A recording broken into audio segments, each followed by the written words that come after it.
Welcome back, friends. Today we will discuss correlation analysis, and this is the lecture number 2. In previous lecture we have discussed the concept of correlation, utility or advantages of correlation, scope of correlation, and we were discussing the types of correlation. So basically, what is correlation? Correlation is a statistical technique that can measure the existing relationship between two or more variables. Is there any relationship between two variables or not? If there is any relationship, then what is the direction and what is the extent of that relationship? कि दो या दो से ज़्यादा variable में कोई relationship है या नहीं है, और अगर रिलेशनशिप है तो रिलेशनशिप का डायरेक्शन क्या है, मीन्स ये पॉजिटिव रिलेशनशिप है या नेगेटिव रिलेशनशिप है, और वो रिलेशनशिप कितनी है, वो किस लेवल तक जो है एक दूसरे से कोरिलेटेड हैं, एक दूसरे पर इंटरडिपेंडेंट हैं, ठीक है ना। तो और दूसरी चीज कि जो कोरिलेशन एनालिसिस है, that facilitate the cause and effect study, कि if any variable is changing and any change is observing and any one variable, then what is the cause when that change in that variable. अगर जो है कोई एक variable में change हो रहा हो, वेदर इट इज इंक्रीजिंग और डिक्रीजिंग, वो चेंज इंक्रीजिंग भी हो सकता है, वो डिक्रीजिंग भी हो सकता है, then you have to find out the cause, then you have to find out the reason behind that change in that variable, कि उस वेरिएबल में वो चेंज क्यों हो रहा है, what is the cause behind that change. This is called cause and effect relationship. तो हम टाइप्स ऑफ कोरिलेशन डिस्कस कर रहे थे। तो फर्स्ट हमने डिस्कस किया था positive and negative correlation. So we have discussed positive correlation, not negative correlation. तो फर्स्ट है, मैं एक बार फिर से रिवाइज कर दूंगा। फर्स्ट आपका मैंने बताया था positive and negative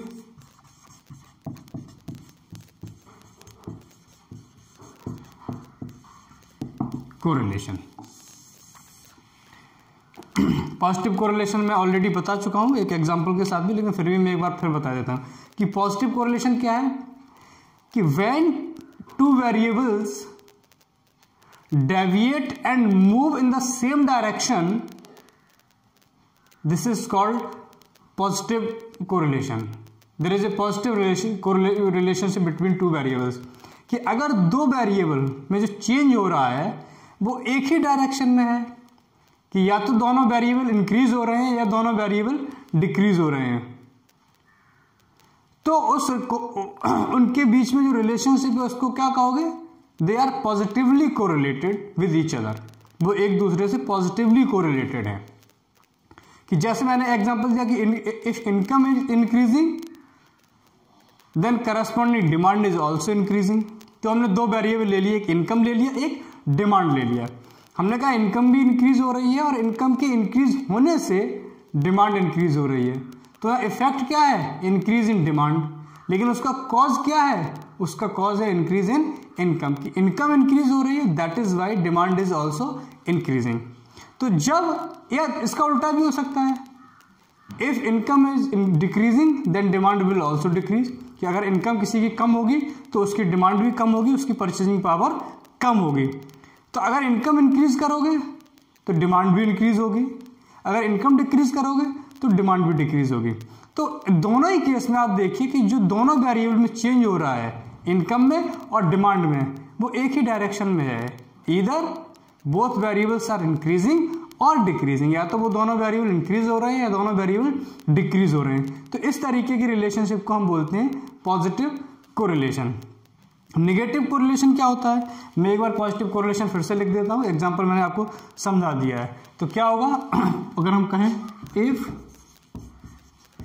to variables are moving और deviating in the same direction,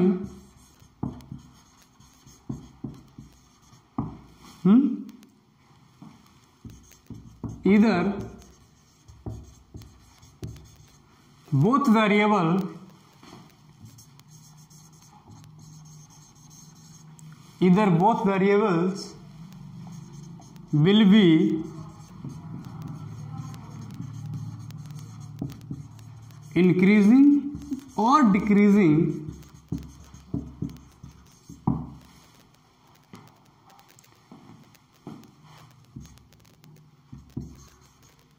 this is called positive correlation. This is called positive correlation between these variables. Clear? अब बात करते हैं निगेटिव कोरिलेशन की कि निगेटिव कोरिलेशन क्या है।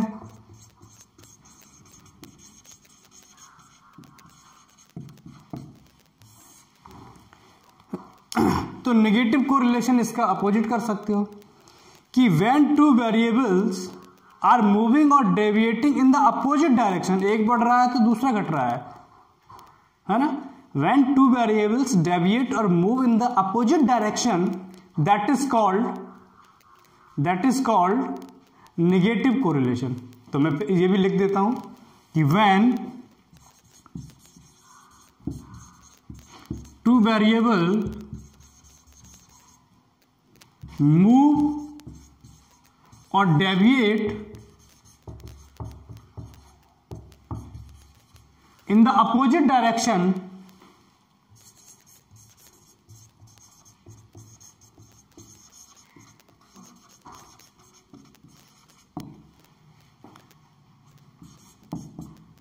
it is known as negative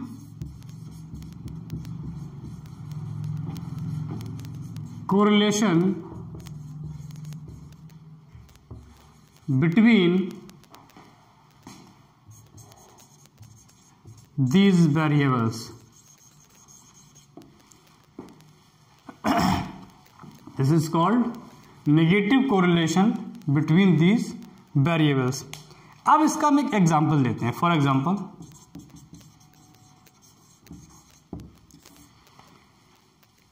कि हमने एज्यूम किया कि if income will increase then corresponding demand will also increase. But अगर प्राइस बढ़ा दोगे तो क्या होगा? तब भी डिमांड इंक्रीज होगी? No. If price will increase then demand will decrease, and if price will decrease then demand will increase. अगर हम इसका एग्जांपल लें कि इसमें हम लिख सकते हैं कि impact of price of commodity, impact of price of commodity will impact of price of commodity on demand of that commodity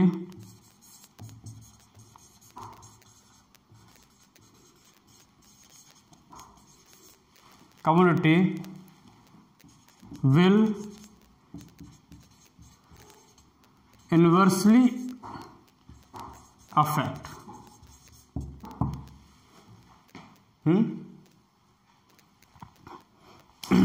ये ऐसे लिख सकते हो इसको आप कि इम्पैक्ट वर्ड हम हटा देते हैं कि price of commodity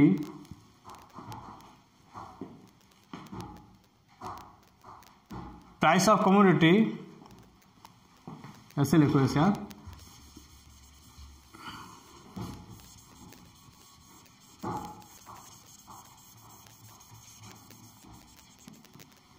price of commodity and demand of commodity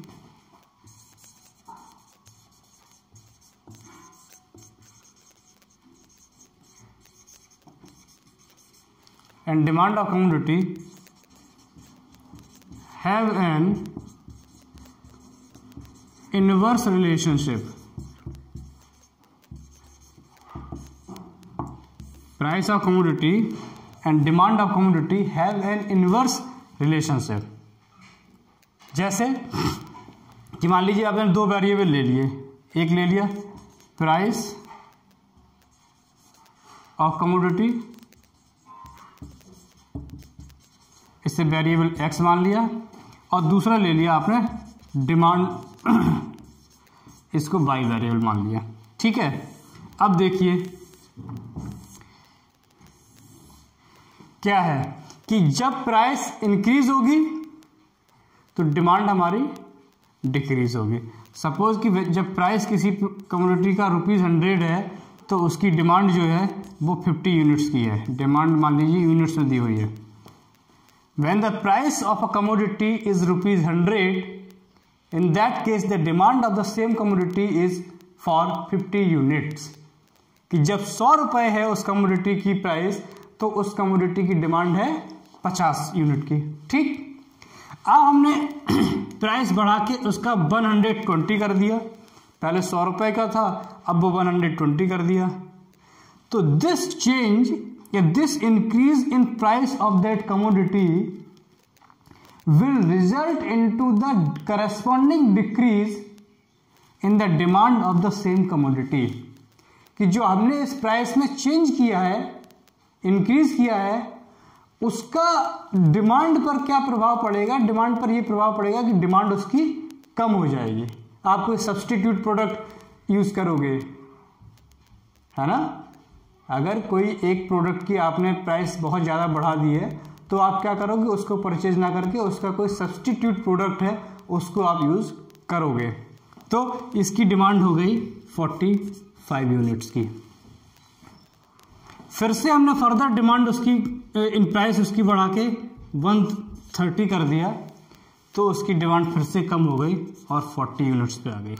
फिर हमने बढ़ा दिया 140 कर दिया तो मान लीजिए 35 यूनिट्स हो गया। तो अब आप ऑब्जर्व करोगे कि इस केस में प्राइस बढ़ रही है और डिमांड घट रही है। In the given illustration the price of commodity is increasing and the demand of commodity is decreasing. So there is an inverse relationship, और यू कैन से कि both the variables price and demand are moving in the opposite direction. एक बढ़ रहा है तो दूसरा घट रहा है। इसका क्या, ये बढ़ रहा है, this is increasing and this is decreasing.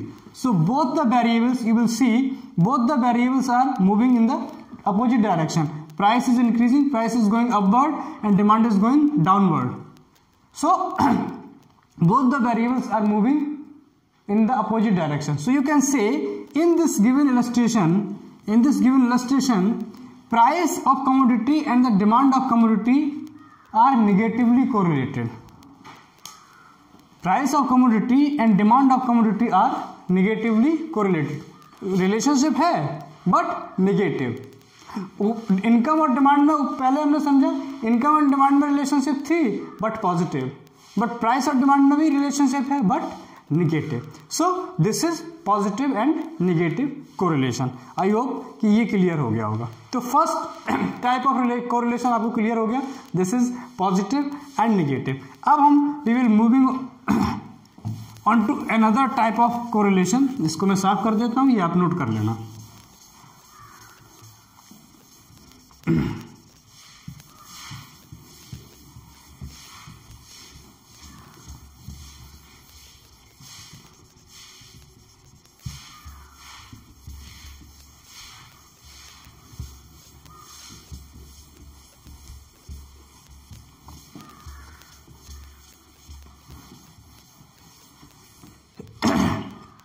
Second है, सेकंड टाइप ऑफ कोरिलेशन क्या है?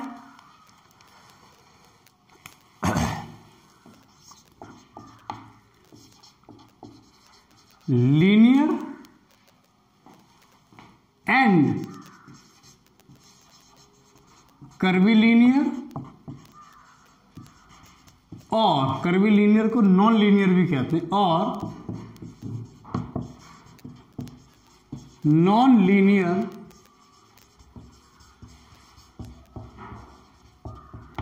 कोरिलेशन, लीनियर एंड कर्वीलीनियर और नॉन लीनियर कोरिलेशन। अब ये क्या है, linear correlation and curvilinear correlation? तो समझिए कि linear correlation and curvilinear correlation की अगर आप बात करो तो it depends on the ratio of change in the to और मोर वेरिएबल्स, कि जो दोनों वेरिएबल में चेंज हो रहा है उसका रेशियो क्या है चेंज होने का। What is the ratio of variation between two variables और मोर देन टू वेरिएबल्स, कि if there is the ratio of change in the two variables is constant, this is called linear correlation. I repeat, if there is a constant change in the ratio of two variables, कि अगर दोनों variable में जो change हो रहा है वो constant है। पहली बात तो ये समझ लीजिए कि लीनियर और कर्वीलीनियर कोरिलेशन पॉजिटिव भी हो सकता है और नेगेटिव भी हो सकता है, ठीक है, तो उस पर ध्यान नहीं दे रहा है। लीनियर और कर्वीलीनियर कोरिलेशन पॉजिटिव भी हो सकता है और नेगेटिव भी हो सकता है, पहली चीज तो ये समझ लो। अब वो कब लीनियर कोरिलेशन होगा, कब कर्वीलीनियर कोरिलेशन होगा, ये समझने की बात है। तो कर्वीलीनियर कोरिलेशन तब होगा when the ratio of change in the two variables is constant, this will be the linear correlation। मैं एक लाइन लिख देता हूं कि when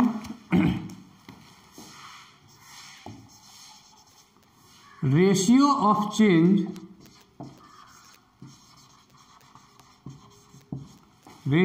change in two variables is constant, this is called linear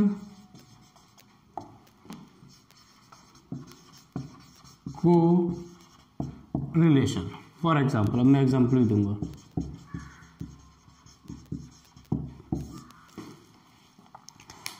इसका मतलब ये है ratio of change in to variables is constant का मतलब है कि जब भी आप एक वेरिएबल में एक सर्टेन परसेंटेज से चेंज करते हो, चाहे इंक्रीज करते हो चाहे डिक्रीज करते हो, when you will make the change in one variable, the impact of that change on other variable is constant every time. कि जब आप एक वेरिएबल के रेशियो में कंपोजिशन में चेंज करते हो एक फिक्स क्वांटिटी से, तो उसका जो प्रभाव है, उसका जो इम्पैक्ट है दूसरे वेरिएबल पर, वो हर बार कांस्टेंट रहता है, इक्वल रहता है। तो उसको कहते हैं हम लीनियर कोरिलेशन। फॉर एग्जांपल, कि हमने ले लिया एग्जांपल ले लिया आपने इनकम, और दूसरा वेरिएबल हमने ले लिया डिमांड। इनकम हमारा एक्स वेरिएबल हो गया, डिमांड आपका वाई वेरिएबल हो गया, ठीक।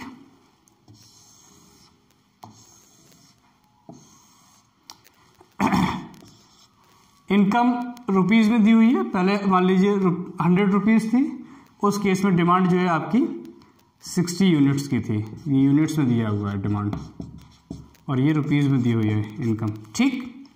अब आपने जो है 20% से इनकम चेंज कर दी और 100 से 120 हो गई।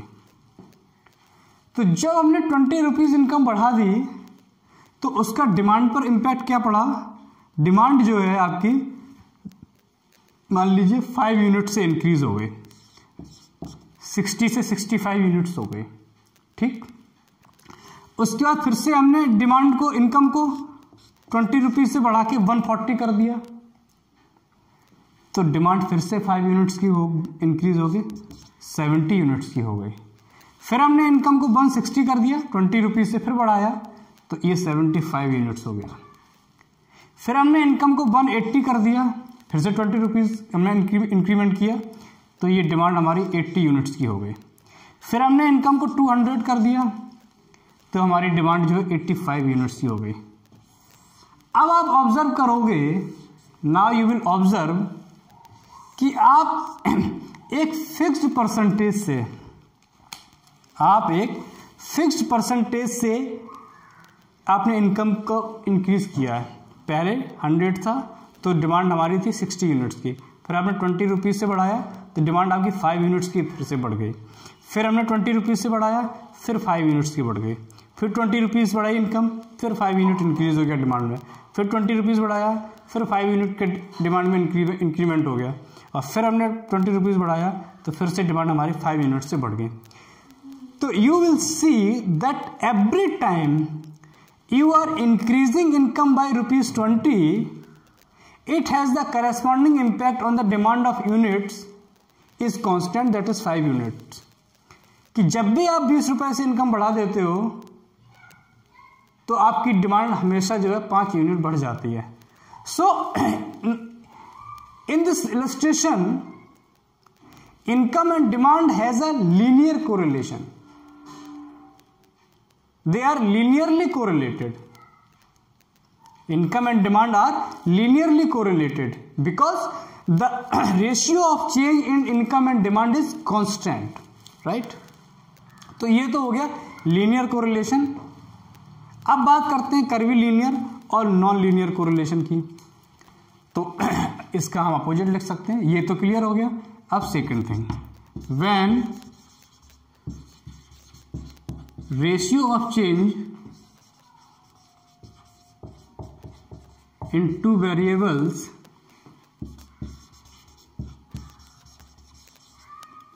is not constant,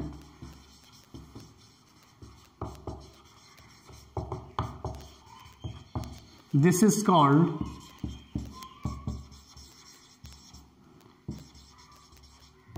curvilinear और non-linear correlation।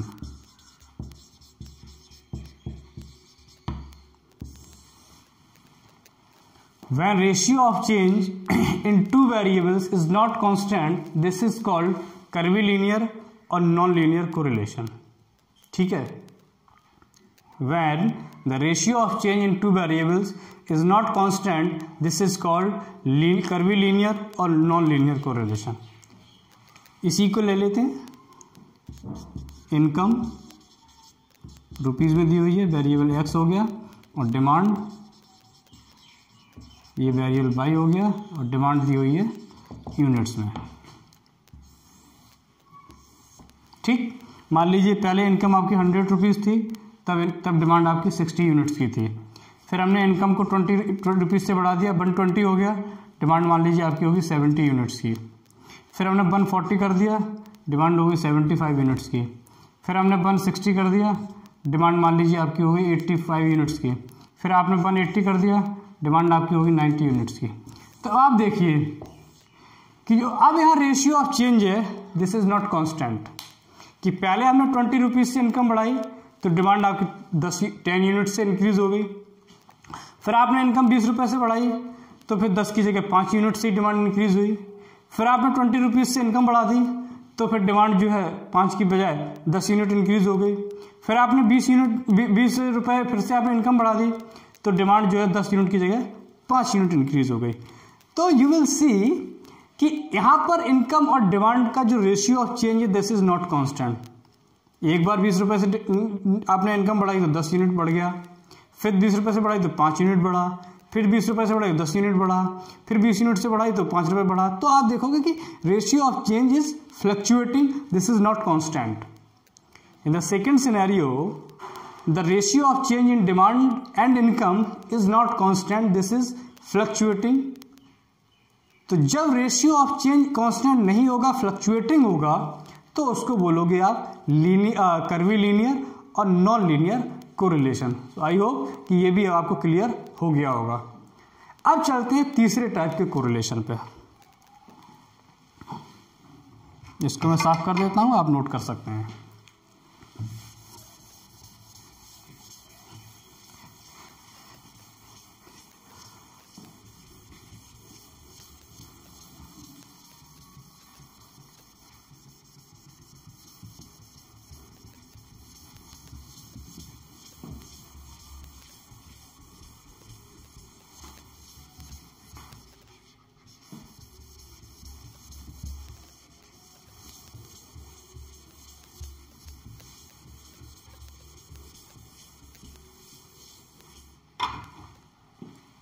थर्ड आपका आता है simple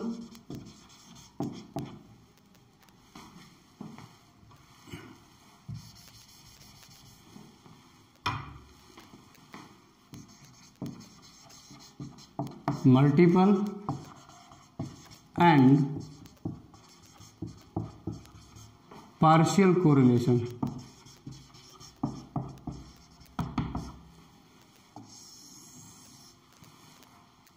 simple, multiple and partial correlation. क्या है simple correlation?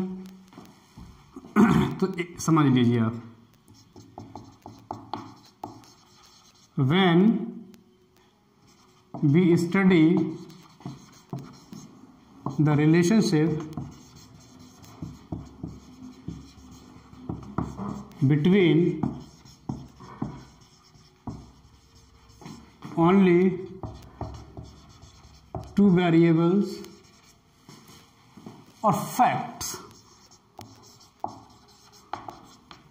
it is called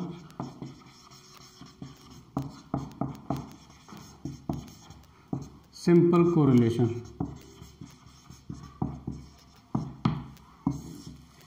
जब आप केवल दो वेरिएबल की स्टडी करते हो, जैसे हमने इनकम और डिमांड ले लिया, प्राइस और डिमांड ले लिया, डेथ रेट और बर्थ रेट ले लिया, volume of rain and output of any crop ले लिया। तो जब आप दो वेरिएबल की स्टडी करते हो, दो वेरिएबल की कॉज एंड इफेक्ट की स्टडी करते हो, दो वेरिएबल की रिलेशनशिप की स्टडी करते हो, तो उसको कहते हैं हम simple correlation. But second, when you study more than two variables,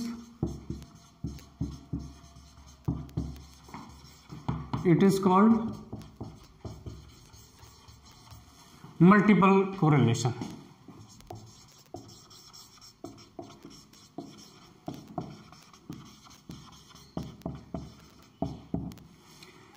कि जब आपने दो से ज्यादा वेरिएबल ले लिए तो उसको सिंपल कोरिलेशन नहीं कहेंगे, उसको मल्टीपल कोरिलेशन कहेंगे।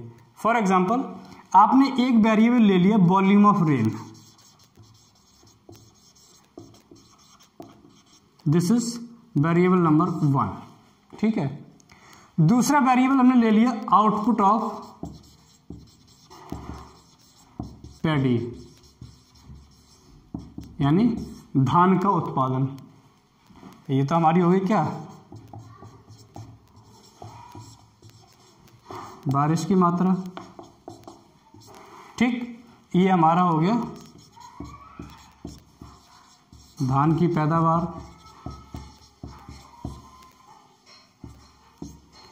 तीसरा वेरिएबल हम ले सकते हैं यूज ऑफ फर्टिलाइजर्स, यानी उर्वरक का प्रयोग। तो अब देर इज थ्री वेरिएबल्स, एक volume of rain, output of paddy और यूज ऑफ फर्टिलाइजर, बारिश की मात्रा, धान की पैदावार और उर्वरक का प्रयोग। अब इसमें देखिए कि धान की पैदावार तो एक डिपेंडेंट वेरिएबल है, the output of paddy is a dependent variable because the output of paddy, the volume of output of paddy is depend upon the both variable. It depends on the volume of rain as well as depend on the use of fertilizer। कि अगर बारिश कम होगी तो भी धान की पैदावार कम होगी, और अगर आप उसमें उर्वरक का इस्तेमाल भी कम करोगे तो भी पैदावार उसकी कुछ ना कुछ उस पर इम्पैक्ट पड़ेगा, कम होगी। तो जो अब इन तीन, अब इसमें वेरिएबल कितने हो गए, दो से ज्यादा वेरिएबल है, तो आप अभी तो इसको कहोगे multiple correlation. This is the case of multiple correlation when you are taking three variables. This is the more than two variable, you are taking three variables, so this is the case of multiple correlation. But it will become partial correlation when you will assume one variable is constant out of these two variables।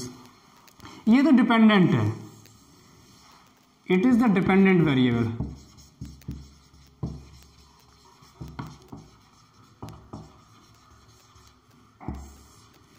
The output of PID is dependent variable.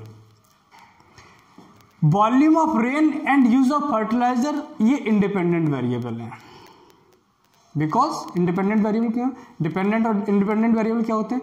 Dependent variable वो होता है जिस पर किसी दूसरे variable का प्रभाव पड़ता है। This is get impacted by other variable.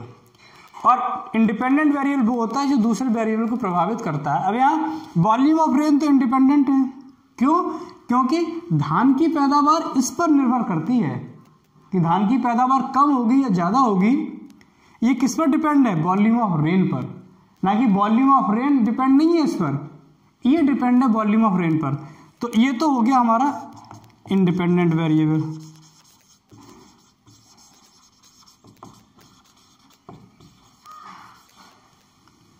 ठीक, अब आप तीनों वेरिएबल के बीच में रिलेशनशिप को एक साथ नहीं चेक कर सकते। You can not find out the relationship simultaneously among all three variables. आप किन्हीं दो वेरिएबल में ही रिलेशनशिप को मेजर करोगे और दोनों ही केस में आउटपुट ऑफ पैडी जरूर रहेगा। It is common. क्यों? क्योंकि इस पर दोनों चीजों का इंपैक्ट पड़ रहा है, वॉल्यूम ऑफ रेन का भी और यूज ऑफ फर्टिलाइजर का। अब आप करोगे क्या? मान लीजिए आपको जो है वॉल्यूम ऑफ रेन और आउटपुट ऑफ पैडी के बीच में रिलेशनशिप चेक करनी है कि इधर दे आर कोरिलेटेड और नॉट। तो हम क्या करेंगे?